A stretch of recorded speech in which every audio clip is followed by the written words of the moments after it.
Hey everyone, here's what's coming up tonight on News Center Now. An update from Portland City officials about the arrival of asylum seekers from African countries. We're learning more about an effort for English language services. That's ahead. Plus, why photos shared earlier this week concerning the controversial CMP transmission line project aren't exactly adding up. We'll explain. Also, we are posting pictures of ourselves online all the time, right? The question is, are those pictures ending up in databases somewhere because of facial recognition? We'll answer that question tonight. This is News Center Now.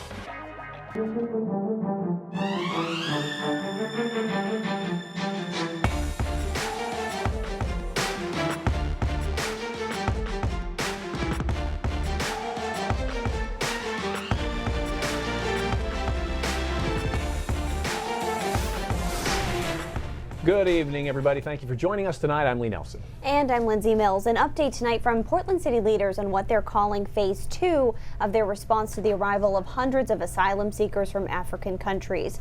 As many as 250 people continue to live at the emergency shelter set up at the Portland Expo Center. That's in addition to the more than 40 families living at the family shelter on Chestnut Street. City officials are working under an August 15th deadline to find more long-term housing solutions. So far, city officials say 7 families have moved to rental housing in the Mid-Coast. Meantime, the city is using its cultural orientation program to help with urgent needs like housing and English language services. It's a program the city already offers monthly to new mayors. However, with this influx of asylum seekers, they've had to make some adjustments. On Monday, the program will begin offering a 4-week English language crash course. And the intent is really what we're defining as survival English, so that they're able to say their name, that they're able to say their address, that they can recognize forms, that they can just the really basics to survive in the immediate situation. Now, the city is working with local organizations like Learning Works, Hope House English Language Services, In Her Presence, and the YMCA to offer this course. The Children's Museum is providing childcare services while parents attend those classes. And in other news tonight, what appears to be some conflicting information surrounding that CMP transmission line project, which, if approved, would provide power from Canada through Maine to New England electric grid. Yeah, this time the confusion surrounds photos shared by Sandra Howard, the director of No on NECEC. That's the group against the Corridor project. Sam York has been following this issue. She joins us tonight with more details. Hey, Sam. Hey guys, yeah, so this was the post that was shared on that No on NECEC Facebook page a couple days ago. The photos show what looked to be a cleared path through the woods. In her post, Howard says, quote, "The proposed corridor route on the upstream side of Moxie Stream toward where the power line would cross the Kennebec is now actively being cleared." She goes on to say that her legal team is working on getting more answers. But do the photos really show that?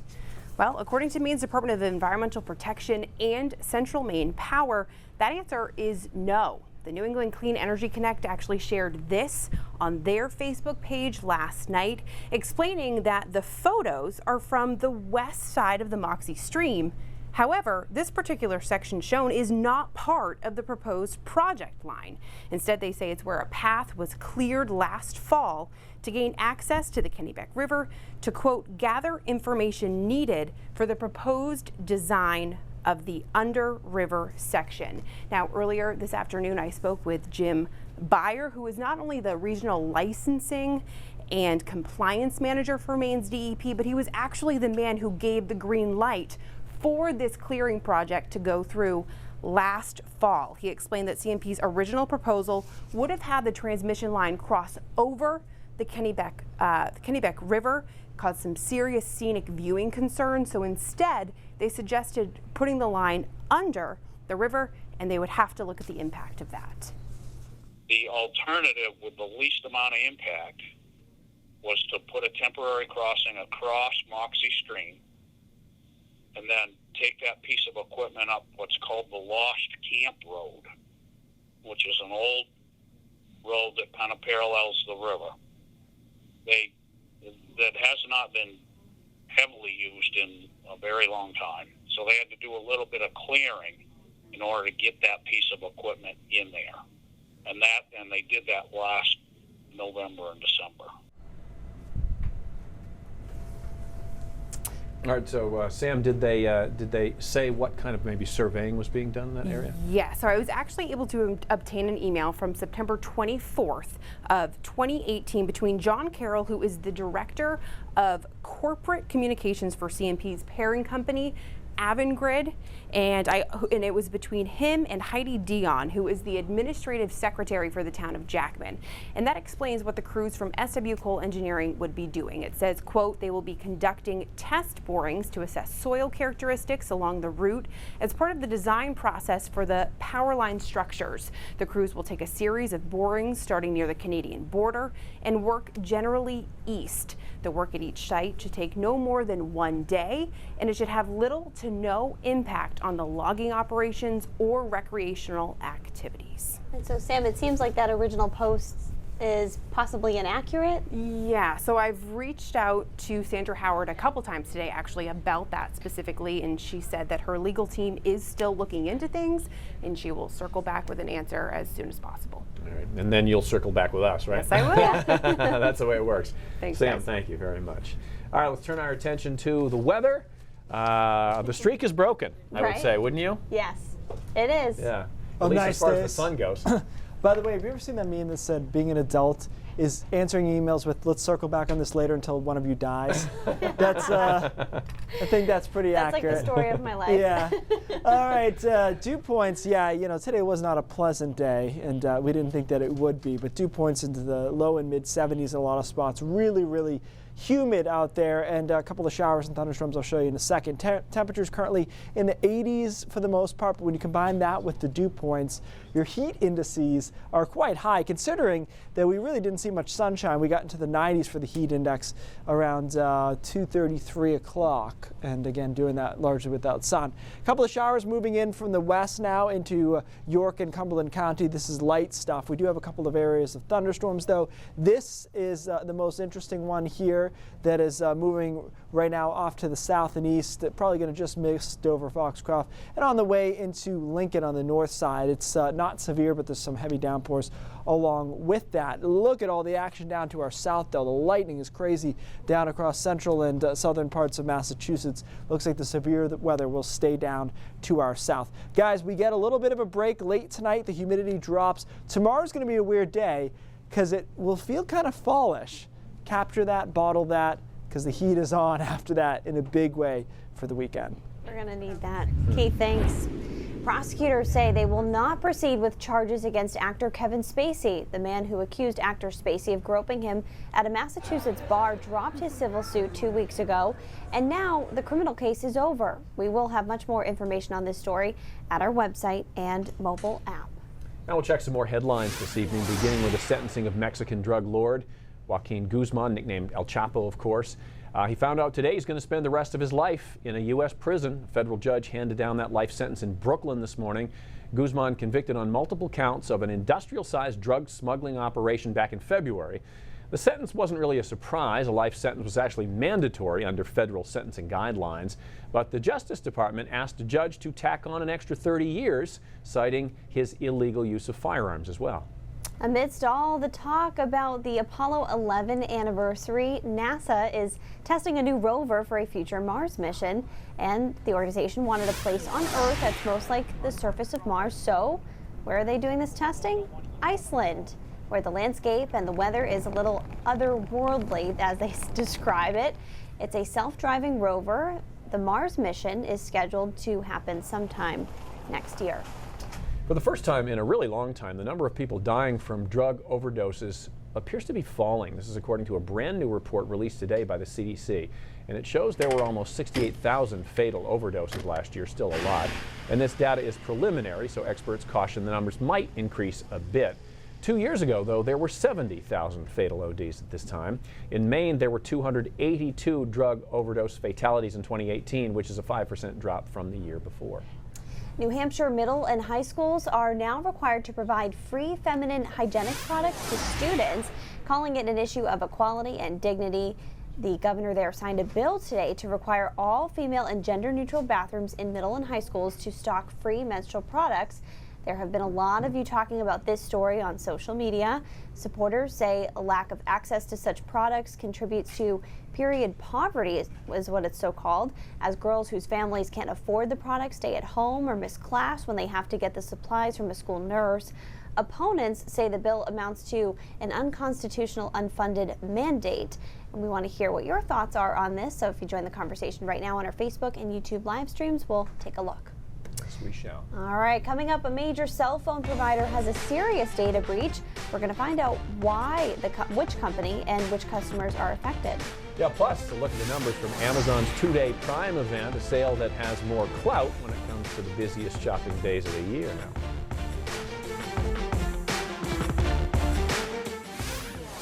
Welcome back, everyone. Sprint confirming a serious data breach. The company is informing customers that hackers may have gained unauthorized access to accounts through Samsung's Add a Line website. Names, billing, addresses, phone numbers, and other sensitive details may have been compromised. Sprint does say no other information that could create a substantial risk or fraud or identity theft was acquired. The company says it learned about the breach in late June and has since reset PIN codes for all accounts that were affected. But it's still unclear, though, how many Sprint customers were affected.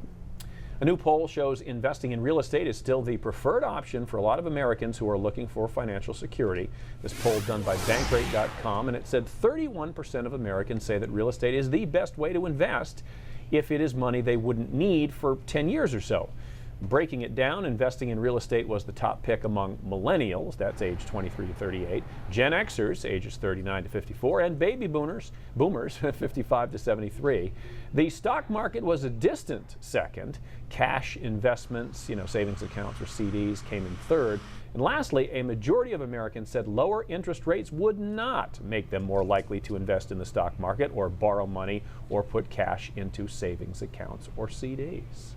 Housing rents, meanwhile, continue to rise across the country, but now some startups are offering an alternative solution to be your lender. Could this be a fix?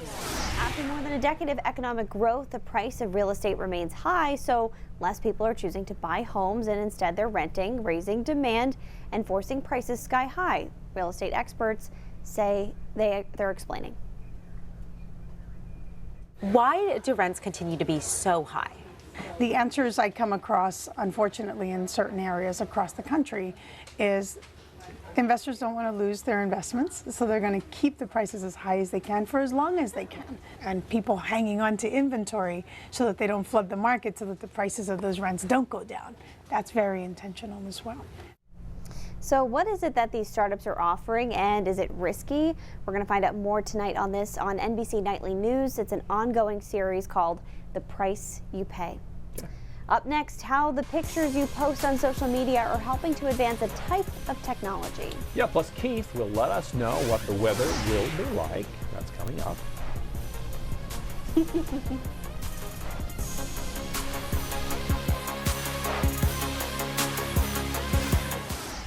A lot of us love to post pictures online, and facial recognition is certainly nothing new, but when you combine those two things together, there could be problems. Yeah, so two questions. Who is looking at these selfies we post, and what are they doing with them? It turns out looking for love online might land you on a facial recognition database. Let's connect the dots. A new report from the New York Times found there are dozens of databases of people's faces, and the people in those pictures have no idea. According to the report, the images are pulled from social media, photo websites, and yes, even dating sites like OkCupid. But it's not just online.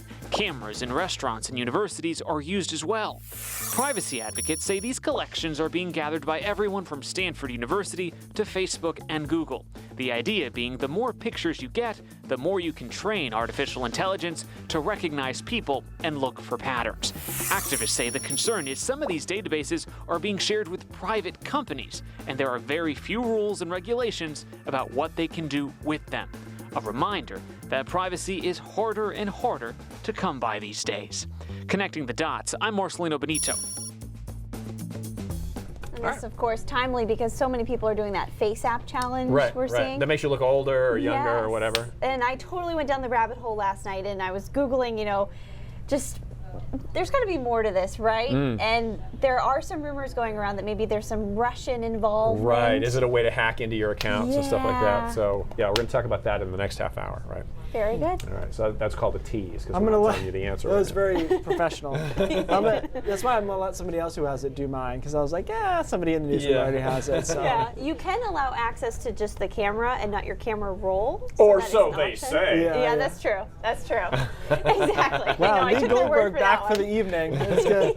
All right, very, very humid out there right now. We got Yeah. a one-day break tomorrow, so if you don't like the humidity, there it is. But back to the heat for the weekend. Dew points right now in the 70s for the most part, and we talked about how this is pretty rarefied air. Typically, now last summer we had over 30-something days with dew point over 70, but it doesn't happen much. Typically, I think this is our 6th day this summer. Current heat index upper 80s, mid 80s. We got into the low 90s for the heat index, so that was pretty impressive because we basically did it without the sun. We just did it straight air mass. Despite the clouds, we got up into the upper 80s and low 90s. Here's some showers though, cooling us down over York and Cumberland County right now. It's light stuff for the most part, but we do have a couple of areas of thunderstorms. And this echo here moving its way through Maxfield on the way to Enfield and eventually Greenbush. This whole area here is not severe, but some gusty winds coming down 95 a possibility. And another line coming in to the mountains and foothills here. And again, nothing severe. All the severe weather actually to our south, down across southern New England. They have quite a few storms down there at the moment. So showers and storms continue through the first half of tonight. After that, temperatures start dropping, but more importantly, the dew points start dropping. And tomorrow morning is going to be weird because we'll be in the 60s and it'll be almost crisp, only getting into the 70s, so a big change from what we saw today. That's a one-day deal, though, partly cloudy to mostly sunny through the day on Thursday, and then we bring the warmth back on Friday. Some clouds come along with it, but we get back into the mid-80s in the afternoon, and the dew points will be up there as well. So watch those dew points crash down for tomorrow and then rise right back up. It's hard to keep this kind of air mass down, and we're back into the low 70s for dew points by Friday. So it really is just a one-day reprieve. High temperatures on Saturday still looking high. 95 in Portland, 95 in Augusta, 91 in Wiscasset is hard to do. And we keep going back and forth between 99 and 100. I keep putting 100. It's just my personality. But it's going to be upper 90s easily in western Maine. Heat indices, of course, will be 102, 103, 104, depending on your location. So hot. It'll be hot. And then merely 90 on Sunday. Some showers and thunderstorms in the afternoon. Cooler. I'm not sure about Monday. There's a chance that Monday will actually be a nicer day than I'm depicting there, but there's some model differences. And then Tuesday, Wednesday look good. More seasonable overall. So just one day below average tomorrow. The rest are pretty much above, especially for the weekend. But you've been warned for 7 days by the time it gets here, so We've had should time not to be prepare. surprised. Yeah, and a mere 90, that should be nothing. It'll be okay. It'll feel a lot better than Saturday, I'll tell you that. Yeah. Absolutely. Interesting. All right, Keith, sounds good. Thanks a lot. Hey, wanted to tell you this. The numbers are in. You're probably wondering about this. Amazon's big Prime Day, or actually it was a couple of days. Yeah. Way bigger than the company's Black Friday and Cyber Monday combined. So members worldwide bought more than 175 million items in the last couple of days. What were the biggest sellers? Well, devices. The Echo Dot, the Fire Stick with Alexa Remote, the Fire Stick 4K with the Alexa Remote, they were among the best sellers. And Prime members in the U.S. saved tens of millions of dollars by shopping at Whole Foods, too. The most popular items there, organic strawberries, red cherries, and blueberries. All healthy things. Yes. Very good. It is World Emoji Day. Apple celebrating by releasing a sneak peek to 59 new ones. The new designs introduce more disability-themed emojis, including a new guide dog, wheelchairs, a prosthetic arm and leg, as well as an ear with a hearing aid. There's also a major update to the holding hands emoji. Users will now be able to personalize the people holding hands with more than 75 possible combinations. You can also look out for some new food-themed ones, including a waffle, butter, and garlic, as well as new animals like the sloth. A lot of excitement about that today on social media. The skunk, an orangutan, and a flamingo. I've been waiting for the flamingo. These will all be available in the fall. Okay, very Very good. cool. Why were you waiting for the flamingo? You know, at the San Diego Zoo when we went a couple months ago, I which is just, I love the San Diego Zoo and I love their flamingos. Okay. And I wanted to share the moment on social media with an emoji to match. Got it. And it was not there. I got it. I know. All right, hopefully there's a pig emoji because pigs scattered over a portion of a Kentucky interstate today after a semi turned over. The truck overturned in the southbound ramp of I-65 downtown Louisville. This is around 7:15 this morning. A portion of the interstate was blocked off while the driver gathered up the pigs. The driver wasn't hurt. The pigs weren't hurt either. Cause of the crash is currently under investigation. All right. Glad they're all cleaned up there. A lot more coming up on News on Demand at 5:30. Cindy's here with a preview of that. Hey, Cindy. Hi, guys. Yeah, we do have a lot more coming up. So many people, even here in our newsroom, have been playing with that, Face app. I know you guys have. We all have. It can make you look young, old, even make you look like the opposite sex. Well, we have, some people are saying that this app is not all fun and games, that it actually poses a security risk by gathering all your photos. We're going to verify whether or not that's true. And what is the secret behind generations of success in a family business? We're going to visit the Dorman family, making ice cream on Route 1 in Thomaston for 5 generations. That's all ahead at 5:30. Back to you.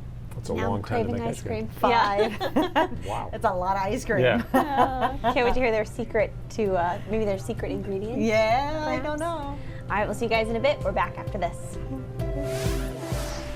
All right, today's Brain Drops falls in line with the piece I did on Friday about different carbon footprints of transportation. This one is on low carbon shipping, and the thing that stuck out to me about this article was the following quote, that if shipping were a country, it would be the 6th largest polluter in the world. And so obviously there's a lot at stake here. So by 2020, these ships via international treaty have to have lower emissions. It's not just carbon, it's sulfur, it's all the pollutants that they're putting out when they're within 200 miles of a shoreline. Of course, that makes it so they have to do it pretty much all the time. They're not going to switch fuel sources. So they're looking into using a different type of fuel, and the best option seems to be hydrogen. The problem with hydrogen is that it takes twice as much volume for the same amount of energy, so to speak, as their current fuel.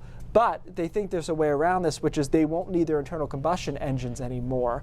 They're giant machines, and so they won't need all parts of that anymore, and they can store the hydrogen in there. But it's about making this economically friendly, and they're working on making it not so painful for shipping to transition over. But this goes back to the conversation about different ways of getting around, and of course this is mainly goods that are shipped this way. Very interesting. All right, that does it for us. News Center Maine at 5:30 starts right now.